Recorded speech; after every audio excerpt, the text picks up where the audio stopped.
Hello అండి, ఈ రోజు నేను సోషల్ మీడియాలోని మార్నింగ్ పోస్ట్ చూస్తా ఉన్నాను. జానీ మాస్టర్ కి నేషనల్ అవార్డు క్యాన్సిల్ అయింది అని చెప్పేసి చూడగానే చాలా బాధ అనిపించింది. అయితే ఈ రోజు వరకు కూడా జానీ మాస్టర్ గురించి మాట్లాడుకోవడానికి కారణం ఏంటంటే ఒక ఆడపిల్ల విషయం, ఒక సెన్సిటివ్ విషయం.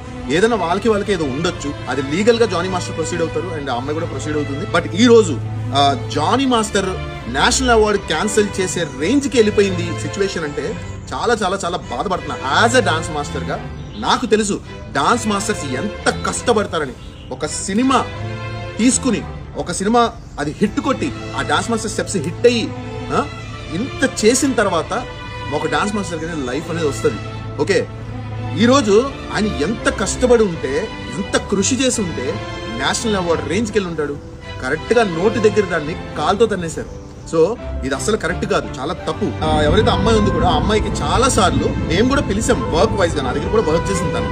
అండ్ తర్వాత కూడా చాలా ఈవెంట్స్ కి మేము పిలిచాము. పిలిచినప్పుడు తనేం చెప్పిందంటే, నేను ఓన్లీ జానీ మాస్టర్ దగ్గర చేస్తున్నాను, ఆయన దగ్గర మాత్రమే చేస్తాను మాస్టర్, సో నేను అక్కడే చేస్తాను, అందుకని మీ దగ్గరికి రాలేను అని చెప్పింది. అయితే ఇప్పుడు అంత ఇబ్బంది ఉన్న అమ్మాయి ఒక మాస్టర్ దగ్గర అంత సటిల్ గా చెయ్యదు కదా. ఒక మనిషిని ఏదో అంటారు కదా, సర్వనాశనం చేయడం అనేది చాలా తప్పండి. ఎందుకంటే లా కూడా ఈ రోజు కంప్లీట్ గా అమ్మాయిల సైడ్ అయిపోయేసరికి అమ్మాయిలు కూడా అంత ఈజీగా అబ్బాయిల మీద కేసులు పెట్టేసి వాళ్ళ జీవితాలను నాశనం చేసేసి సంక నాకు ఇచ్చేస్తున్నారు. So this is not at all correct అండి.